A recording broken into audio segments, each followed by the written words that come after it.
Heyo guys, so normally this is a video I would keep exclusive to Game & Crash, but, well, since the year has made uploading to that channel really tumultuous, I figured I would just kind of throw this up on my main channel too, just to mix things up a little bit and let you know the channel still exists. Also, I wanted to give you guys a little something to, kind of tide you over while I work on Patreon, catch up quickies, and other videos and such. Plus, it's Labor Day. I'm sure some of y'all are looking for something to do, so hey, enjoy, have fun.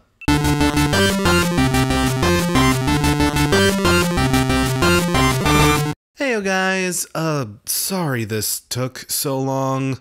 I've already elaborated on social media why that is, but in case you didn't happen to get the memo there, let me just fill you in really quickly. The full Switch console review, that just isn't gonna happen. Look, long story short, my schedule just does not have a place for it. And plus, I tried and tried and tried to write a decent script on this thing, and I just couldn't make it happen. Plus, I had a lot of weird shooting issues. My move in the middle of everything made things difficult. And look, the big green monster devours so much of my time these days. Anything has been made difficult. But in lieu of a full Switch console review, how about we just review a fuck ton of Switch games instead, like a catch-up quickie. But if you just have to have my general thoughts on the console itself, functionality is great, lack of current online features and Virtual Console sucks, the Pro Controller is fucking sweet, but way too goddamn expensive, and this forced scarcity bullshit can seriously fuck right off. Real talk, I love this goddamn thing. It's my favorite console that I own right now. I've been playing it fucking non-stop. It's everything the Wii U should have been, and I really want to see this thing succeed. But that ain't gonna happen if I have to offer up 2 newborns and 3 of my kidneys to get a hand on one. Fucking stock your shelves, Nintendo, Jesus! Mario Kart 8! Where the hell was it? Oh, yeah, let's talk about some games. Oh, hey, this one's really easy to knock out. It's just Mario Kart 8. See ya! Oh, alright, it's not just Mario Kart 8, though it is pretty much everything Mario Kart 8 should have been, and it makes it the absolute best way to play Mario Kart on pretty much any system. God, I know I'm gonna get some blowback for that, but this really is as good as the Mario Kart experience gets, people. All of the DLC characters, stages, and vehicles are here in this edition, along with a few other very notable improvements. One, you can hold 2 items in your inventory now, which is great, but it does kind of make the game twice as dickish at times, and you can't even switch between them like in Double Dash. Now there's a missed opportunity. 2, it's both portable and console playable.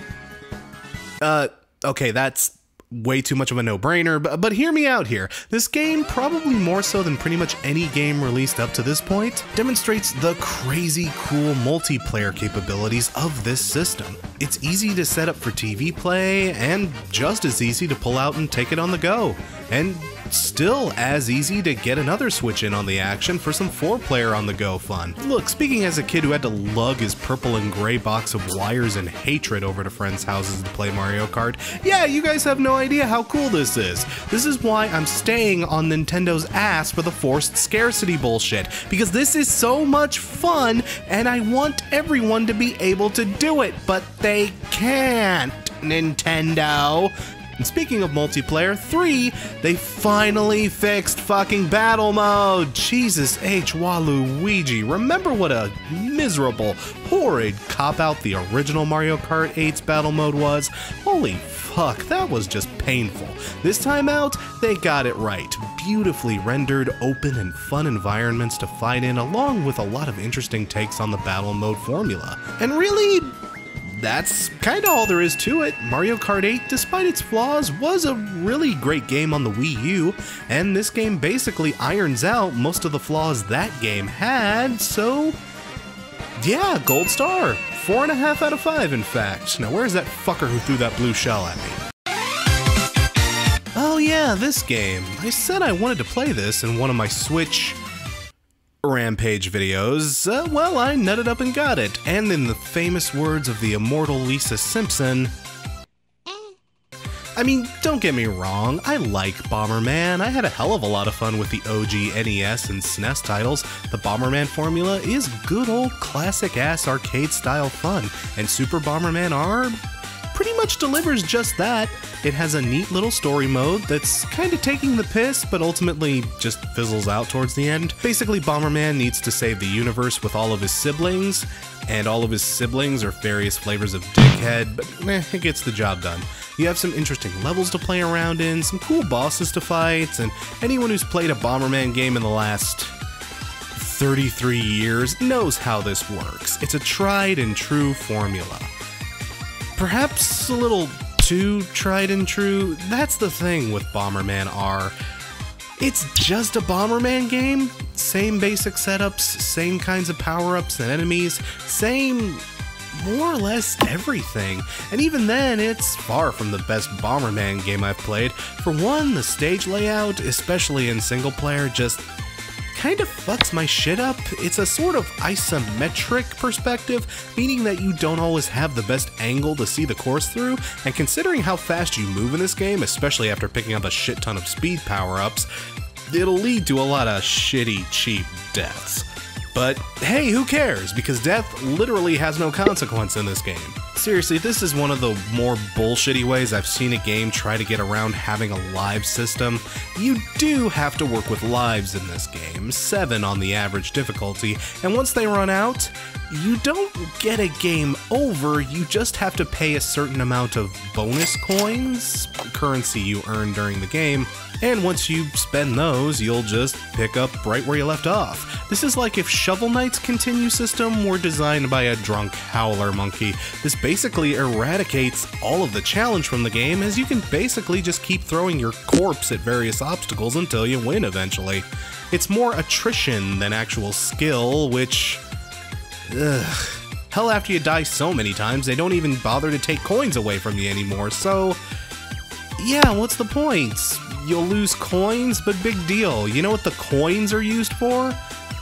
Buying hats. Seriously, if you suck at this game, no ice cream cone helmet for you. Ooh.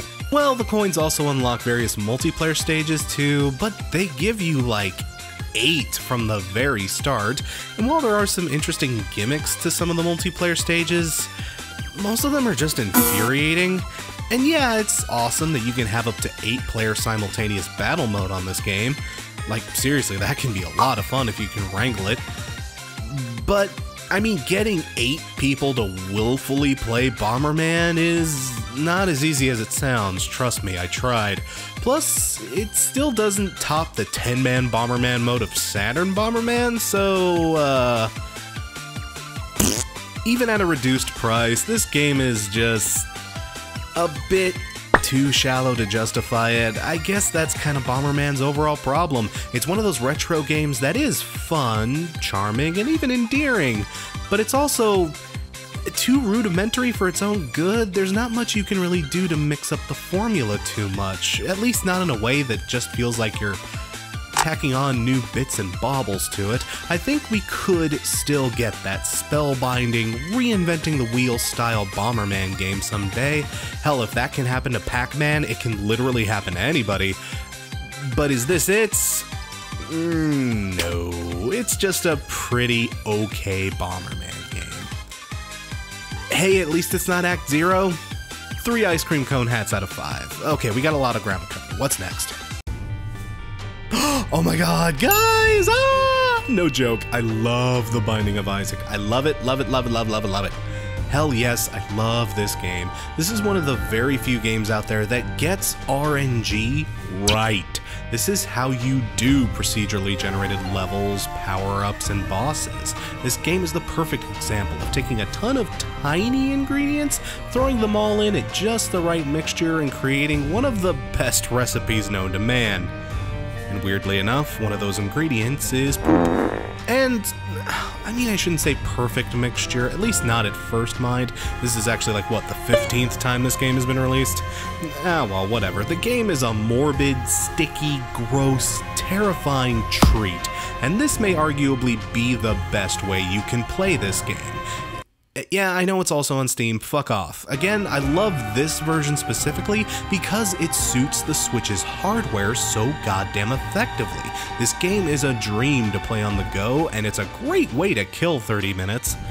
Or 3 hours if you're on a particularly good run. And you will always find yourself playing just a little bit more to see if you can finally beat this boss, or obtain this item, or find that secret room. For me, it is the definitive addiction game. You can sit down with this thing, swear you'll spend just a few minutes dicking around on it, and then suddenly your whole weekend is gone. And by weekend, I mean 6 days, and what do you mean I'm fired? I'm barely past Shield, dude. Cut me some slack. Though while I have to admit Binding of Isaac is not gonna be everyone's game, like at all, the ghastly imagery, the strong anti-religious overtones, and the weird juxtaposition in tone from creeping, horrifying body horror to, lol, isn't he just the cutest abomination you ever saw?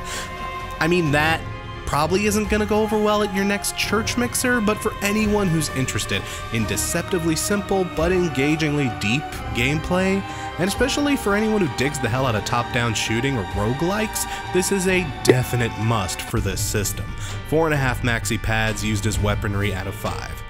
See, some of y'all are puking right now. I told you this game wasn't for everyone. It's still a fucking blast. What's next? 1, 2, wish! Oh shit, speaking of puke, well kiddies, settle in, because it looks like this little baby channel has finally reached one of its first big milestones. This is the first game I've ever reviewed that's absolute steaming shit garbage. Yay. Ugh, guys, I know that maybe sounds harsh, but this game was really fucking dumb. Like, impressively dumb. Whoever was responsible for letting this thing get to full production should have every single one of Donkey Kong's banana horde slowly and individually shoved up his... For one, look at this. No single player mode. Nothing. You can't even start the game without 2 players. I mean, you could just jerk off both Joy-Cons with each free hand, but once you do, you'll feel disgusting, and you'll also find you're in for a pretty dismal ride. Well, duh, Crash, it's a party game. You're supposed to play it with people. What's the point if you don't have people over to play the game?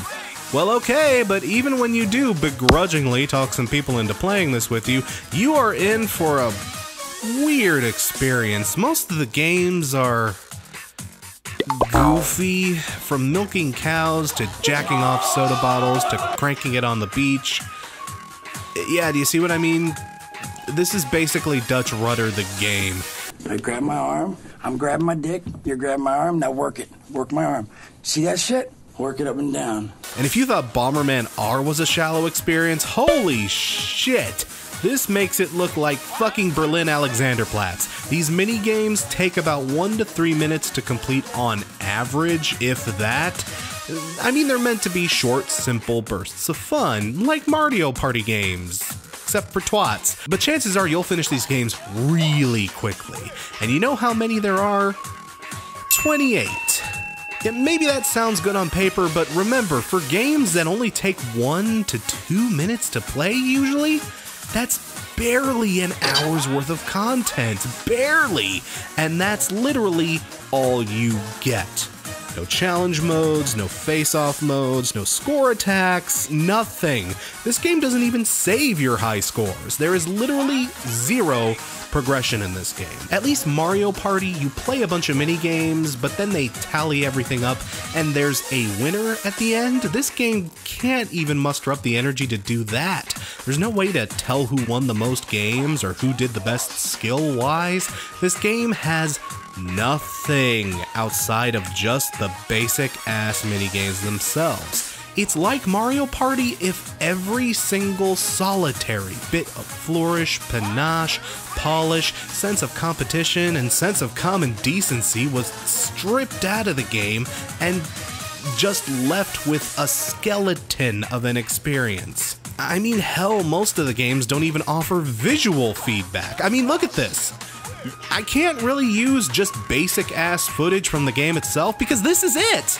This is a good 50% of it. The other 50% is all these little demonstration videos. You thought that those videos were just something they whipped up for trailers and marketing and shit? No. This is the game. This is like half the game. They paid $200 to get that community theater troupe together, and they are gonna milk it for every penny it's worth. This isn't a game, it's a tech demo. A shitty tech demo at that. There's only one game that uses the IR sensor, like, not just here in the Switch's total fucking library. Maybe 2 games that really put the HD Rumble feature on display, and the rest is just shitty motion control gimmicks that we've seen in 1,000 other games before this. For fuck's sake, Nintendo, the Wii is never gonna happen again. Let it go! And at $50, this game is an insult. A lot of people are saying this should have been the pack-in title, but I don't think it should have even been that. This would be a horrible representation for the capabilities of this system. This game should have been packed into a dumpster, the same dumpster they keep Balloon Fight and Donkey Konga in. 1 Wii Musics out of 5. Please fire something good my way. Puyo Tetris. Oh, okay guys, this one hits me a little close to home for a few reasons. A, I'm that weirdo who actually loves simple puzzle games. Honestly, I do. People give shit like PopCap and Candy Crush a lot of flack, and well, they completely deserve it. Their publishers are miserable companies, but there's something just so cathartic and weirdly engaging about the simple act of lining up gems and columns, or finding just the right cascading combo in Bust-A-Move, or even just wrecking up the shit of some infrastructures in Angry Birds. That's right, legit gamer boys and grills, I unironically like Angry Birds. Gamer card revoked. But my 2 favorite puzzle games of all time are, yes, Puyo Puyo and Tetris. And yes, in that order specifically. I had Dr. Robotnik's Mean Bean Machine for both the Genesis and the Game Gear as a kid, and I sunk so many hours into both versions of those that I became a fucking master at it. And of course, once I eventually stumbled on the Tetris, of course I fell in love. It's like the perfect puzzle game. But it's been downright heartbreaking to see what companies like EA and Ubisoft have done with Tetris over the past few years, and it kinda sucks that Puyo Puyo has never gotten the love it deserves here in America. When I heard Nintendo was actually going to be making a hybrid game between the two, I literally squeed. For me, this is the gaming equivalent of when Harry met Sally, when chocolate met peanut butter, when the Doom Marine met his first shovel. This sounded like a match made in heaven for a puzzle game fan, and I will be an adorable little anime girl if it doesn't deliver on its promises. Puyo Puyo Tetris comes with an absolute smorgasbord of game types to play around with, including standard-ass Puyo Puyo and Tetris, both in competitive modes, challenge modes, endless modes, etc. Most of them are pretty goddamn engaging. There's a standard versus mode where players can play either Tetris or Puyo Puyo against each other. You know, some people who aren't good at one game or the other can still have a fair shake. There's a swap mode which switches out Tetris boards for Puyo Puyo boards on a set timer, and the actions and combos you make on one board bleed into your combos onto the other board. Okay, this was easily my favorite mode of the game. Holy shit, I could play this for hours. Party mode, where item blocks drop in as you clear rows and cause dickish status effects to happen to your opponent. Seriously, the Pentaminos can just fuck right off. And Big Bang mode, where you basically have an OCD contest and try to clear a set stockpile of Puyos and blocks as quickly and efficiently as possible, and then once the timer runs out, everything is tallied and oh shit. There's even a fusion mode where Puyos and Tetris blocks will rain down on the same time on the same board. You have to kind of figure out how to string combos together. It's really complex and kind of forward thinking, but I didn't really get it. There's even a story mode, and it's actually pretty good because it is just taking all of the piss. It's taking a metric fuck ton of piss, even more so than Bomberman's story was. Hell, the writing gets downright clever, if not weirdly adult in places. Time has come for me to clear my reputation by assaulting this young girl! and it serves as a great way to acclimatize you to all the different gameplay styles. And my god, is there a lot on this cartridge. This game basically serves as an Ultimate Edition style game with all the little bells, whistles, and extra features you'd expect for 2 games at the same time. See 1-2 switch, this is how you fucking do it! Almost anything you would want from a Tetris game is in here, pretty much anything you'd want from a Puyo game is in here, along with a lot of cool extra stuff you probably wouldn't have even thought to ask for.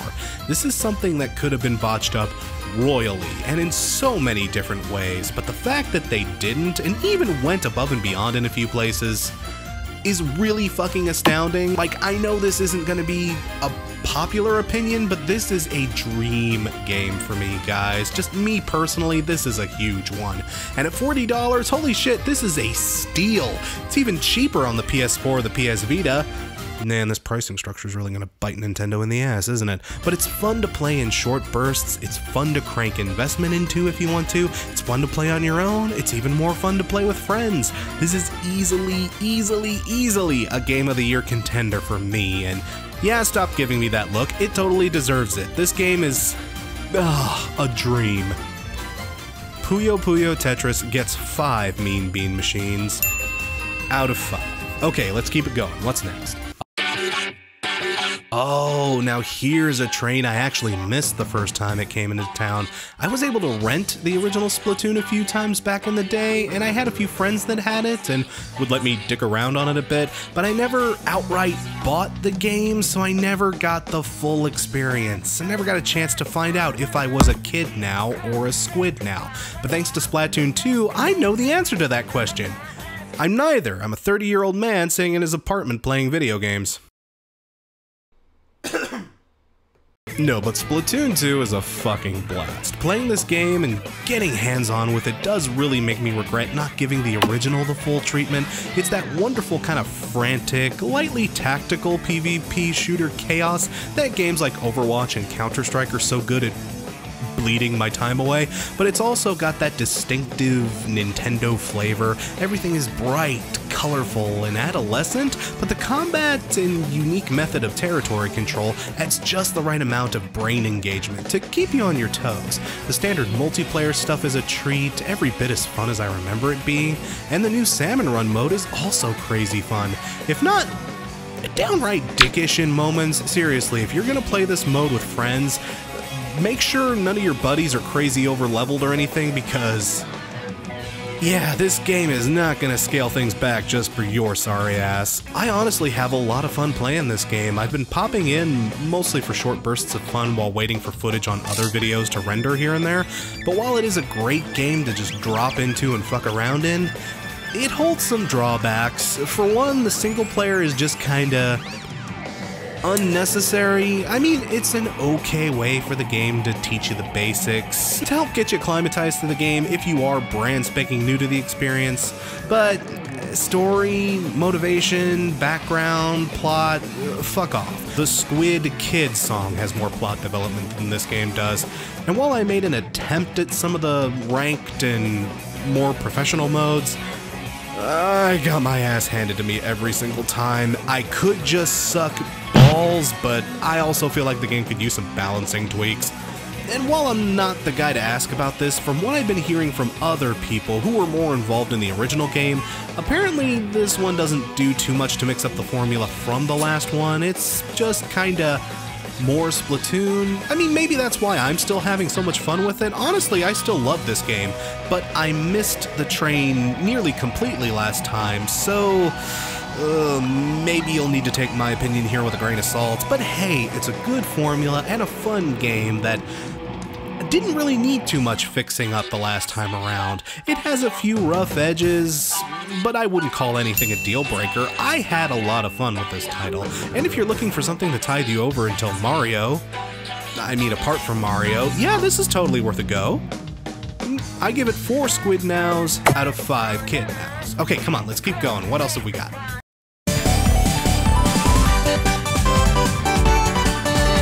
Ladies and gentlemen, I just came.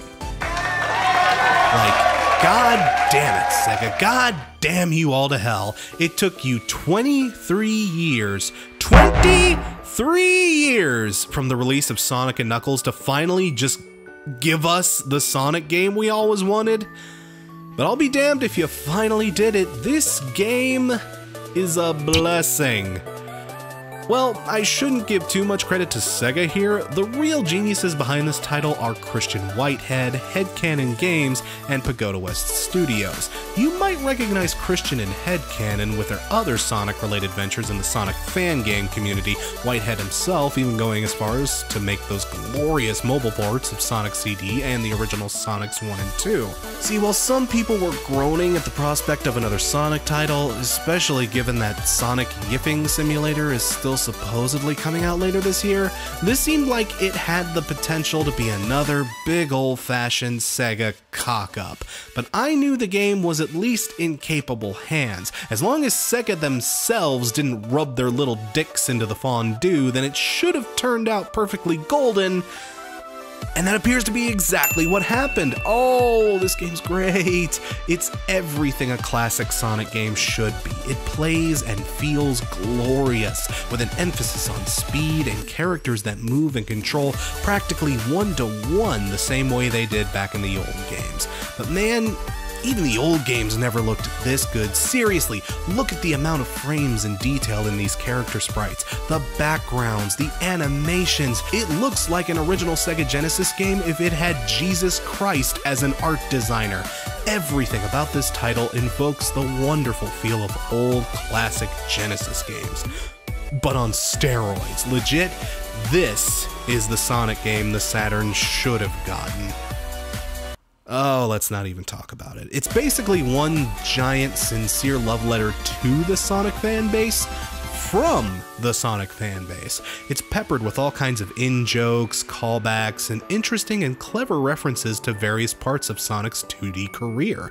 And never in any way that seems tacky or cringeworthy. No, this feels like a game that was designed by people that get Sonic, that understand why people love him so much. And hell, even some of the better Sonic games never did that very well. Every little detail of this game got the proper amount of love and care it needed and deserved. There's all kinds of bonus stages, the spheres make a comeback, and there's a kind of remixed Sonic CD special stage that you play to collect the Chaos Emeralds. Well, seriously, that's a lot of fun. And the music from T-Lopes here is absolutely gorgeous. Seriously, you will be humming these tunes for days. There are lots of wonderful bonus features too, like 2-player competitive modes, a debug mode, an and Knuckles mode. Oh my god, 2 Knuckles? I can't handle this. I'm leaving this world. This is like a slice of retro gaming heaven. This is the Sonic game that I don't think us Sonic fans ever thought we would see. But man, here it is in all its glory, and I can't believe I'm saying this, but it almost feels like it was worth the wait. It is really, really a good title, especially given the price of this game. This game's not just on the Switch, but I got it on the Switch for the ability to also play it on the go, and oh my god, it looks even better on the portable screen. Like seriously, it's totally worth it. If you have a Switch, this is a game to pick up for it. I almost feel bad for Sonic Forces. There is no way it's gonna live up to this. Just none. Sonic Mania gets 5 customizable personas out of 5. Okay, we're almost done. Let's cut to the chase and wrap this up with a main event. Bam!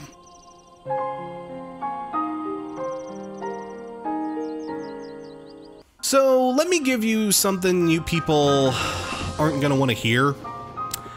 I am not much of a Zelda guy. I don't hate the series or anything. In fact, the games I do like Link to the Past, Link Between Worlds, and Link's Awakening, are games I would probably include in my all-time faves. And even the original Zelda is good if you're using a guide and can put up with a lot of NES bullshit.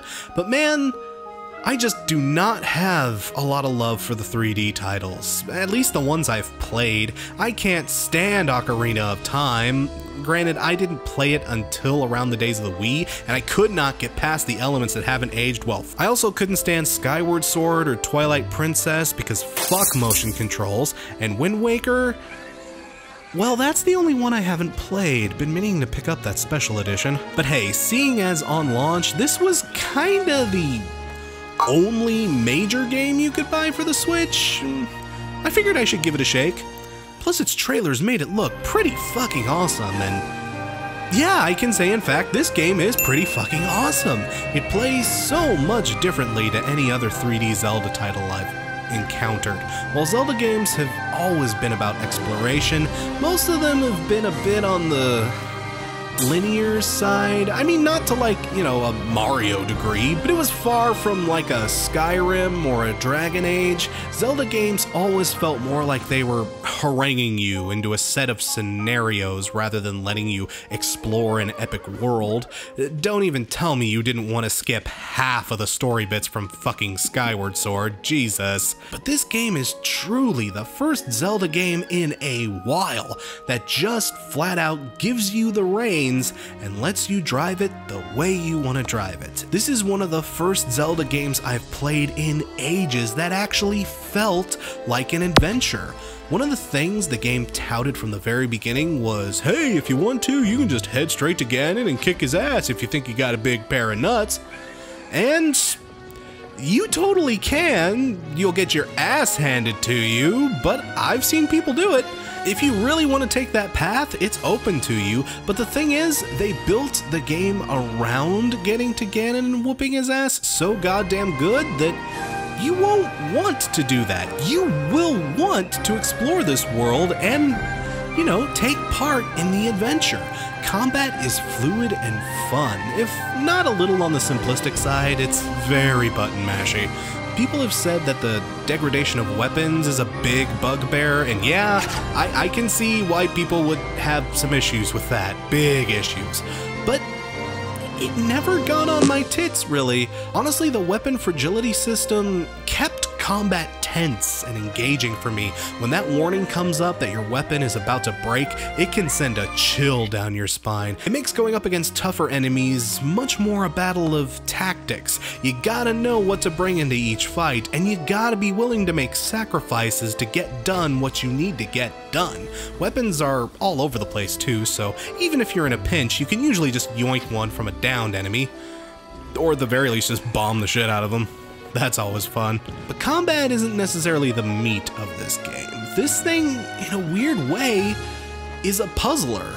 The core of the gameplay rests in these temples, little mini dungeons scattered throughout the land that act as fast travel points once you beat them. You gotta beat their challenges in order to unlock them though, and most of the time it's centered around a fun little brain teaser that'll test your timing and logic abilities, as well as your combat skills occasionally. It's just a great way to incentivize exploration, and it makes you want to travel around and fill out the map and find all these little temples and see what kind of challenges they hold.